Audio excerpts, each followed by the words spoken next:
To all who come to this happy place, welcome.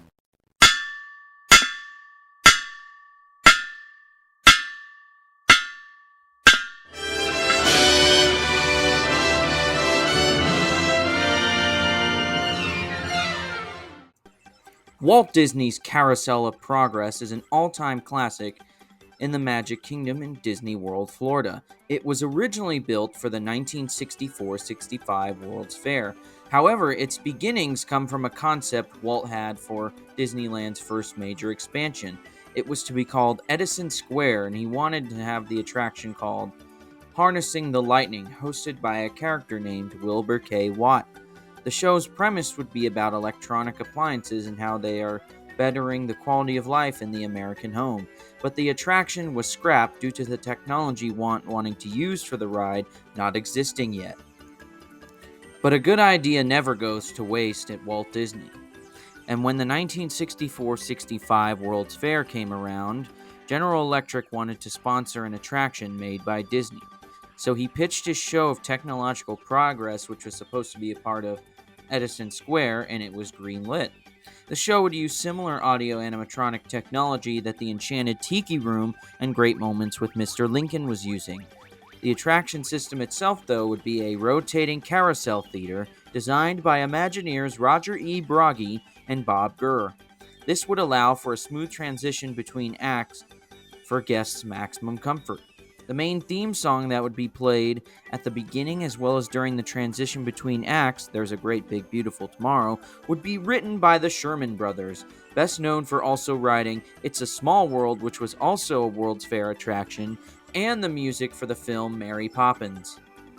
The show would be divided into 6 parts with 5 rotations and 4 acts. The intro, where guests would load into the theater, Act 1, the 1900s, Act 2, the 1920s, Act 3, the 1940s, Act 4, the 21st century, and the finale, where guests exited the showroom to the second floor where a planetarium-style show on energy took place.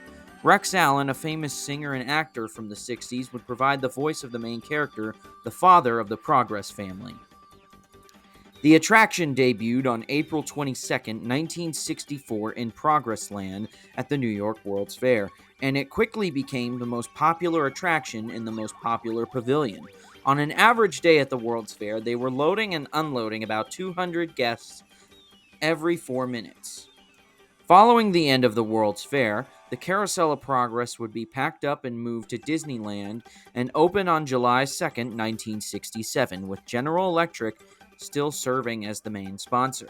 However, due to its lower attendance compared to other attractions in Disneyland, GE requested that it would be moved to Disney World in Florida, and in 1973, the Carousel of Progress would close in Disneyland, with America Sings taking its place from 1974 to 1988. If you haven't checked out my video on America Sings, I'll be leaving a link to that in the description. The Carousel of Progress would reopen in Disney World's Magic Kingdom on January 15, 1975, alongside Space Mountain. However, it would only be one-story theater, with the People Mover tunnels being built above. The GE sponsorship would continue for the first 10 years in Florida until it expired in 1985, and General Electric decided not to renew it. As a result, Disney renamed the Carousel of Progress from General Electric's Carousel of Progress to Walt Disney's Carousel of Progress. Over the years spread out between Disneyland and Disney World, the Carousel of Progress would also receive minor updates in 1967, 1975, 1981, 1985, and in 1993. Most people today just use the Carousel of Progress to cool off from the heat for 20 minutes. But this is one of my favorite attractions in the park, simply because of it being a legacy attraction that Walt Disney himself was involved in the making of. Now we'll end this video off with a few fun facts about the attraction.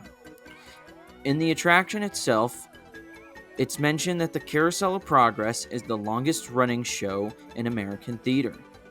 It is also the oldest attraction in Disney World, as its existence predates the existence of the Magic Kingdom.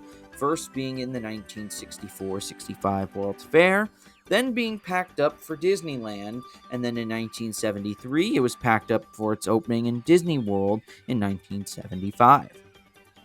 The song at one point was different.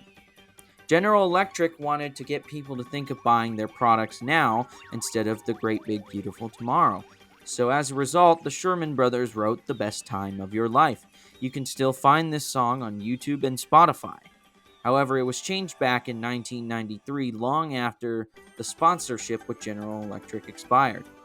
However, you can still find General Electric products inside of the attraction if you look closely in the various sets. Pretty cool, huh?